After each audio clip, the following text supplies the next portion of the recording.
things that they use at the movies. Um, Anyhow, take two. I tried recording this earlier, and if you saw that, I'm told for about 5.5 minutes you get me standing up here and gesturing and doing stuff, but no sound comes out. It looks to me on my end like I probably have sound now.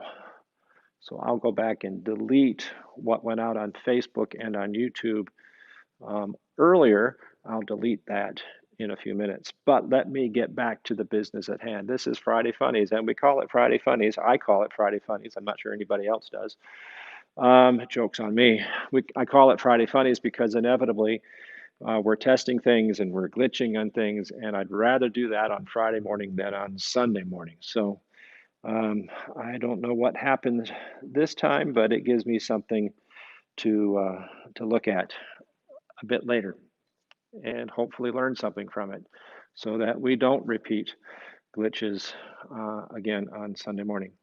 Um, it is Friday, and so I come to you every Friday with some announcements, and that's one purpose. Again, probably the larger purpose is just to make sure we remember how to use this equipment and use it to good effect.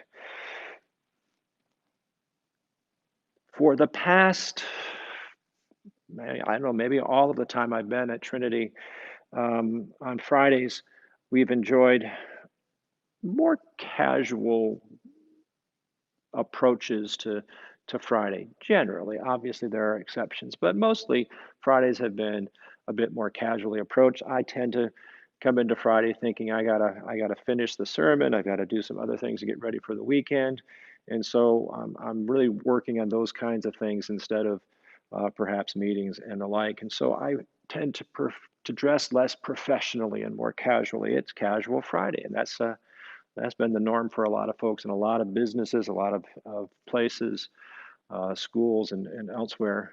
Uh, that's become something of a common experience. Well, the thing is, I realized this morning, especially as I looked at the forecast and saw that it was going to be 95 today. The thing is, I realized that casual Friday doesn't really mean a lot anymore because since we've closed the doors and we aren't having in-person meetings here, there are very few days where I feel like I have to dress professionally. I generally try to make sure that my shirt is pressed and clean and all the rest so that I look reasonably professional when I do a Zoom meeting. But you don't have to worry about much else. And so I've worn a lot of blue jeans and tennis shoes to church when I have been in here, whatever else is going on. But this morning I thought, well, what's to distinguish casual Friday from any other casual day ending and why? And what I decided was, well, since it's going to be 95 out, and we aren't trying to air condition all of Trinity these days, trying to live with open windows and the like, well, since it is Friday and it's supposed to be casual Friday, I'll just go ahead and wear shorts. So here I am, celebrating casual Friday with you. So there we are. Just a few things to talk about pretty briefly about what's coming up this weekend. First of all, of course, it is Friday. That means we have social hour at 4 o'clock. Join us if you will. Today, probably your beverage of choice is something cool. So I recommend kombucha if that's of interest to you. But you decide what it is you want to drink this afternoon. Oh, Topo Chico, a sparkling fizzy water would also be good. But bring your own beverage. 4 o'clock this afternoon. Join us on Zoom. Jan has, I think, just sent out the email that she sends out every Friday, so you can find ways to log into that there. By the way, heads up, we'll have more to say about this when we get closer. Zoom is changing the rules a little bit for security purposes, and it's understandable.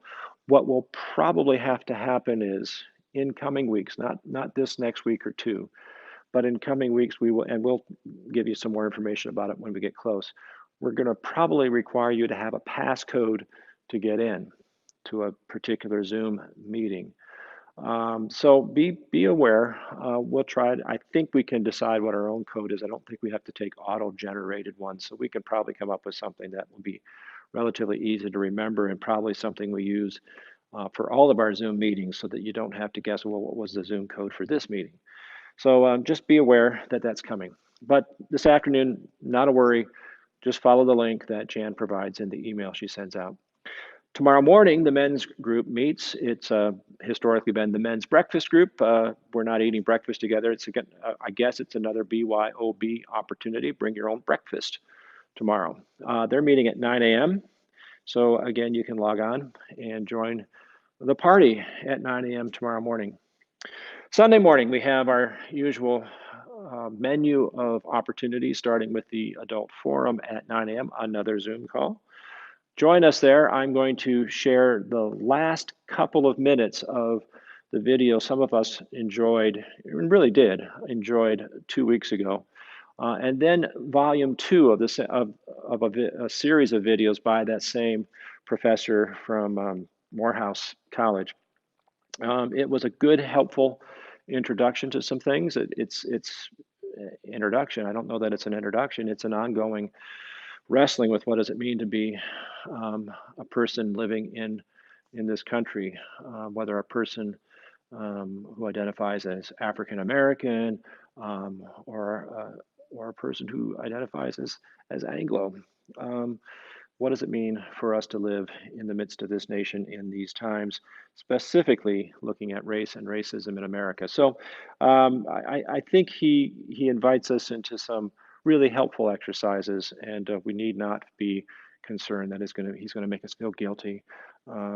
He's going to provoke some thought, I think, and aims to engender, I think, some empathy for all of us. So it's a good conversation to begin, and that's all we're doing is we're beginning a conversation. And we may not do it right, we may not do it the best we could, but we're going to do something, and I think that that's worth doing.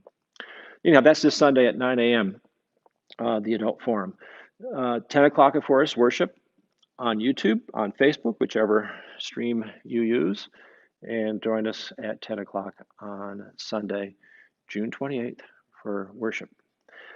Thereafter, coffee hour. Again, another Zoom call. Join us for that as well. Oh, the bulletins for Sunday's worship, I should say. I did note they are already outside, so if you want to pick up one of those bulletins, you can pick it up. It's a lovely bulletin too. You can pick it up anytime between now and Sunday morning, and you might find that helpful for you as you follow along and participate in worship. Anyhow, coffee hour again follows. Next week, Jan will be on vacation. The office, of course, has been closed by most measures of things, and yet Jan's been around. She's been checking voicemail. She's been checking email. She's been attending to correspondence and business, and that's not going to happen this week.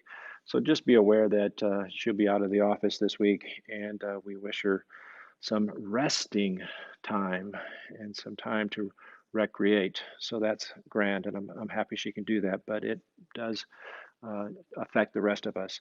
It is also a holiday weekend coming up, and so that also impacts our calendar. The usual things happen on Tuesday, prayers, Wednesday, noonday prayers, but social hour on Friday has to happen early because the weekend gets an early start. So social hour next week, not this week because this week it's Friday, but next week I'll be probably doing Thursday funnies, and then Thursday at 4 we'll have our social hour to kick off the holiday weekend.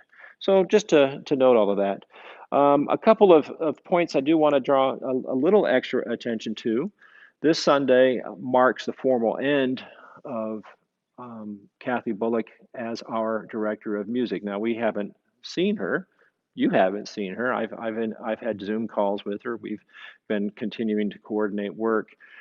She has done amazingly wonderful and supportive work with our choir during these past few months.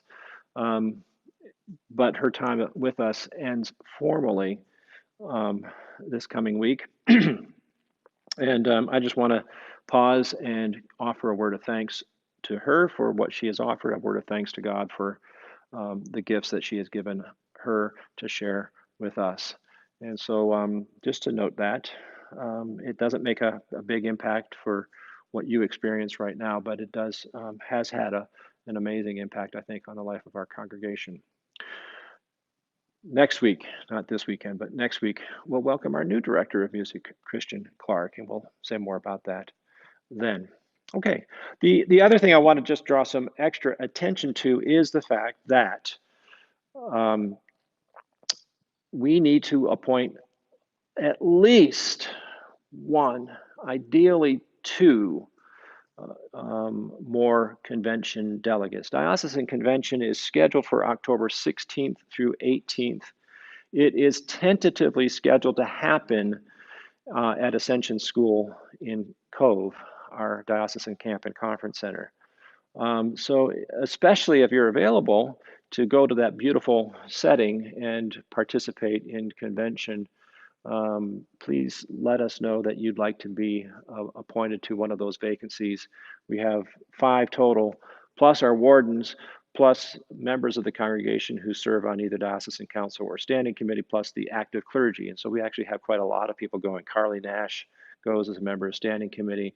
Barbara Reynolds goes as a member of diocesan council. Both our wardens go, plus our 5 delegates.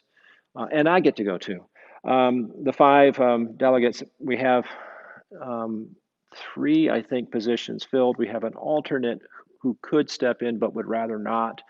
But that means we need at least 1 or 2, ideally 2 more people to be identified as delegates to diocesan convention in the fall.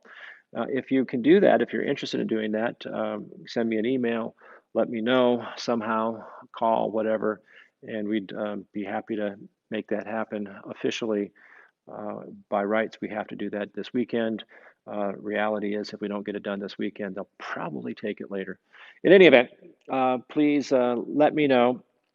The reality is, as I say, it's tentatively scheduled for happening in Cove, but the reality is it's probably not. Clergy of the diocese met in a Zoom call with our Bishop Pat Bell earlier this morning, and one of the points of conversation is what's going to happen in the fall.